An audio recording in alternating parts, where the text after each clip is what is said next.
kurang tahu sih, saya baru pulang kerja, dikabarin adik udah nggak ada. Ya kehilangan banget, mendadak banget soalnya, udah sakit, nggak apa.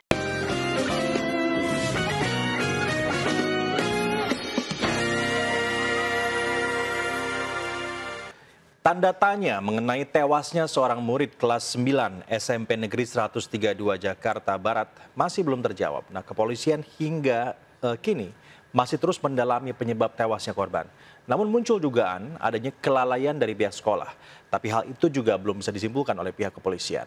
Ya, ini kalau kita bahas kelalaian tuh mungkin aja atau enggak sih Mas? Kemungkinan besarnya tinggi nggak? Ya memang yang jelas harus lewat TKP. Dari situ kita bisa menyimpulkan secara ilmiah dan juga secara legal ya. Ada legal standingnya untuk mengetahui seperti apa sebetulnya kejadian tersebut.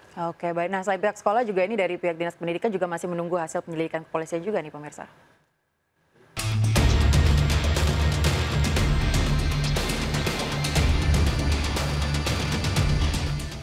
Seorang siswa sekolah menengah pertama Negeri 132 bernama Dimas Ramdan tergeletak dengan luka parah di bagian kepala di Kedaung Kaliangke, Jakarta Barat.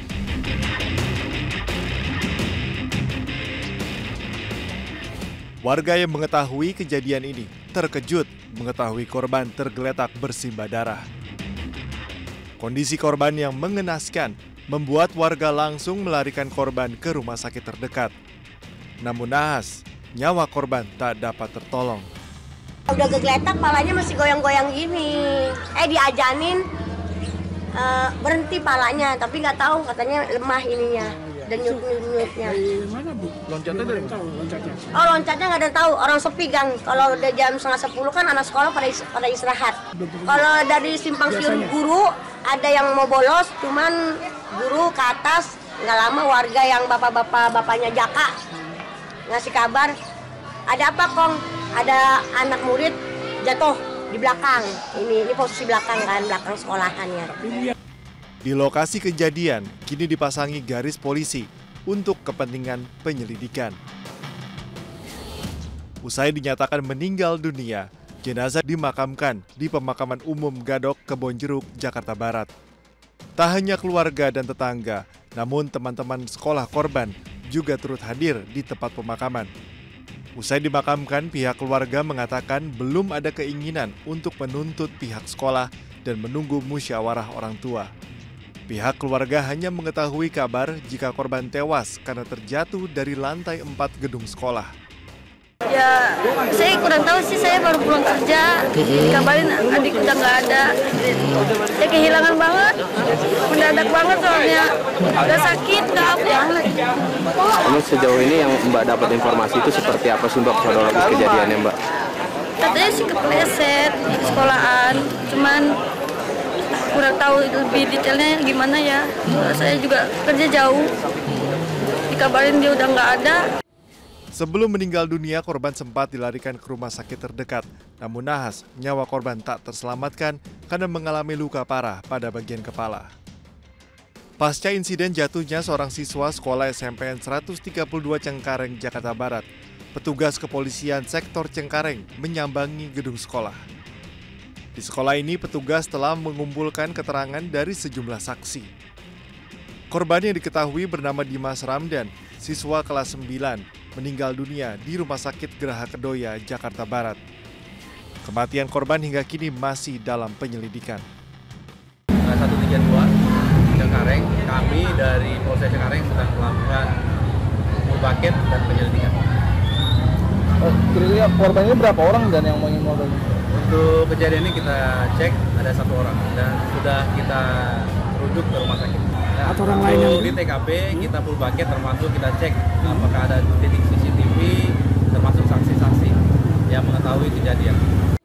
Pihak kepolisian masih mendalami dugaan penyebab tewasnya korban. Pihak lain pun seperti Dinas Pendidikan masih menunggu hasil penyelidikan dari pihak kepolisian. Dari Jakarta, Miftahul Gani, iNews melaporkan. Ya, bukan saja hanya pihak kepolisian, Komisi Perlindungan Anak Indonesia atau KPAI juga ikut menyoroti kasus ini. KPAI menyayangkan insiden tewasnya siswa sekolah menengah pertama karena terjatuh dari lantai 4 gedung. Ya, dengan kembali terjadinya hal serupa pada beberapa pekan lalu di wilayah Jakarta Selatan, nih pemirsa, KPAI melakukan evaluasi dan trauma healing kepada para murid, guru, serta orang tua.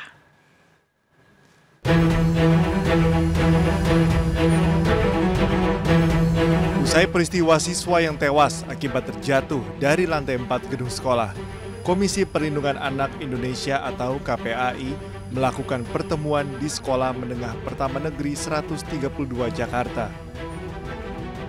Dalam pertemuan yang dilakukan secara tertutup, membicarakan agar proses penyelidikan bisa berjalan secara transparan terkait motif dan lainnya agar bisa disampaikan perkembangannya. Selain itu, KPAI juga melakukan pendampingan trauma healing untuk para murid, guru, serta orang tua murid dan keluarga korban. Tak hanya itu, KPAI juga mengevaluasi ke seluruh sekolah terkait bangunan yang semestinya dibuat. Harapannya terakhir dan kita semua bisa mencegah peristiwa-peristiwa di mana ruang yang sangat harusnya memberi dukungan, rasa kebahagiaan, sukacita, pembelajaran, dan ternyaman kedua setelah rumah anak, terjadi peristiwa yang tidak kita inginkan. Untuk KPAI sangat menghormati untuk hasil dengan cepat sesuai undang-undang karena tidak boleh berlama-lama untuk kasus-kasus anak, dan ini faktanya berbeda, bukan yang diinformasikan di awal, apalagi ada peristiwa dipicu perundungan dan lain sebagainya. Dinyatakan itu hasil penyelidikan bahwa tidak terjadi hal seperti itu.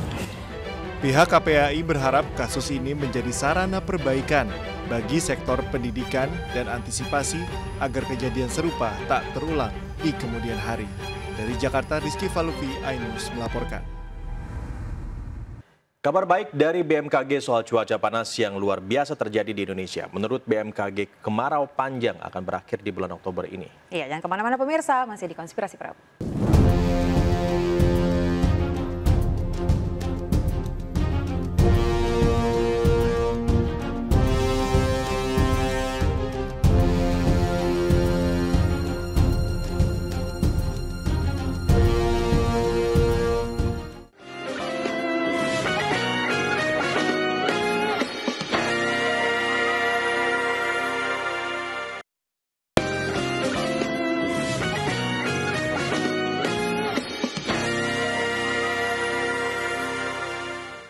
Akhirnya ada kabar baik dari BMKG ya. Ini soal cuaca panas yang luar biasa terjadi di Indonesia.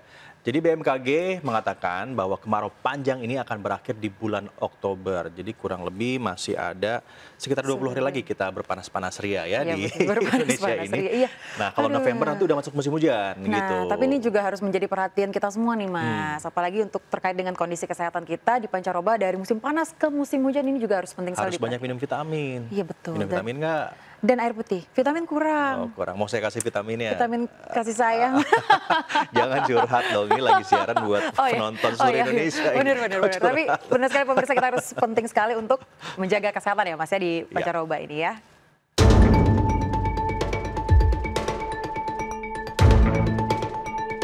Panas terik menyengat yang terjadi selama musim kemarau panjang tahun ini karena dipengaruhi oleh fenomena El Nino dari Australia, Samudra Pasifik, serta Samudra Hindia.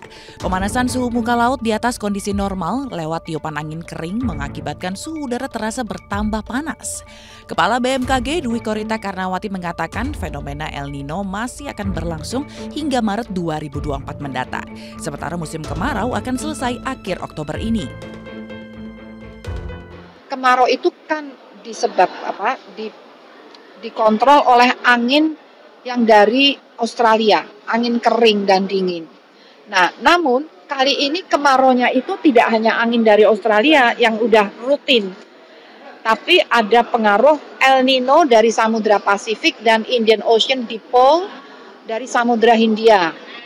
Nah, El Nino-nya ini masih akan berlangsung hingga awal tahun depan, sampai Februari, Maret, atau Maret, April. Namun kemaraunya diprediksi berakhir di secara bertahap dimulai Oktober. Jadi November secara bertahap transisi ke musim hujan. Itu kemaraunya. Tapi El Nino-nya masih. Jadi, karena pengaruh dari Samudra Pasifik masih berjalan. Menurut Dwi Korita, jika dibandingkan tahun 2019 lalu, pengaruh El Nino kali ini dampaknya lebih kecil dan terkendali. Terlebih jika dibandingkan dengan El Nino kuat pada 2015 lalu. BMKG pun mengimbau masyarakat agar menjaga kondisi tubuh dengan banyak mengkonsumsi air putih dan makanan bergizi, mengingat kondisi cuaca panas terik rentan mengakibatkan tubuh menjadi dehidrasi atau kekurangan cairan. Berikut sejumlah tips untuk menghadapi cuaca panas. Minum air putih yang cukup untuk menghindari dehidrasi dan menjaga keseimbangan cairan tubuh, perbanyak konsumsi buah-buahan, konsumsi makanan bergizi dan seimbang untuk menjaga stamina dan sistem imun tubuh, gunakan pakaian yang nyaman, longgar, dan berbahan katun untuk bantu sirkulasi udara dan kurangi rasa gerah, hindari aktivitas fisik berat di luar ruangan pada siang hari, terutama pukul 10 hingga 15 waktu Indonesia Barat, gunakan tabir surya, topi, payung, atau kacamata hitam untuk mencegah paparan sinar UV, jaga kebersihan diri dan lingkungan untuk mencegah penyebaran penyakit yang berkaitan dengan suhu panas. Sementara itu, pemerintah Provinsi Kalimantan Tengah menaikkan status kebakaran hutan dan lahan dari siaga menjadi tanggap darurat selama 10 hari. Ya, Panglima TNI pemirsa juga telah mengerahkan jajarannya untuk terjun langsung membantu Pemda yang terdampak karhutla, salah satunya ini dengan modifikasi cuaca.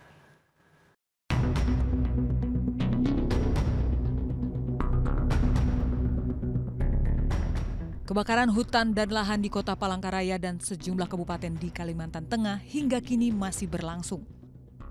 Maraknya karhutla menyebabkan kabut asap pekat dan membuat kualitas udara menjadi tidak sehat.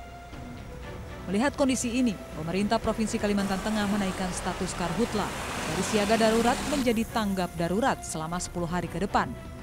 Pemerintah Provinsi Kalimantan Tengah juga menyiapkan anggaran 110 miliar rupiah untuk penanganan karhutla di wilayahnya. Kita pun provinsi menyiapkan anggaran 150 miliar ini 110 miliar bisa digunakan maksimal untuk dikeluarkan untuk rangka ya pelaksanaan baik pun di bidang pemadaman yang sekarang terjadi, pemadaman apinya, terus membuat pos di lapangan termasuk dapur umum. Sementara menanggapi maraknya karhutla, Panglima TNI Laksamana Yudo Margono meminta jajarannya untuk membantu pemerintah daerah yang terdampak untuk penanganan dan pemadaman. Selain mengerahkan sejumlah personil, upaya yang dilakukan TNI adalah menyiapkan pesawat untuk melaksanakan teknologi modifikasi cuaca. Untuk karhutla kemarin juga sudah dibahas dalam ratas ya tentang peran TNI di dalam membantu pemerintah, membantu BNPB tentang untuk pemadaman karhutla. Memang ini sudah juga dengan kondisi El Nino seperti ini, ya kebakaran terjadi di mana-mana. Saya sudah sampaikan TNI siap mendukung personil untuk melaksanakan pemadaman karhutla maupun tempat-tempat sampah juga yang terbakar. Juga kita bisa siap mendukung pesawat untuk melaksanakan TMC untuk modifikasi cuaca tersebut. Dan ini sudah dilaksanakan. Nah, tapi karena memang cuaca yang panas dan kebakaran sudah di mana-mana, khususnya di Kalimantan dan juga di Jambi, kemudian di Riau, ya ini secara keseluruhan dan kita sudah sampaikan pada Pangdam, Danrem, Dandim, para Pangkoops, UD, Pangkalan TNI AL, TNI AU semuanya harus membantu bersama-sama untuk itu. Kebakaran hutan dan lahan ini menjadi perhatian serius karena sudah terjadi di sebagian besar wilayah Indonesia, khususnya Kalimantan, Jambi, dan Riau. Tim Liputan iNews melaporkan.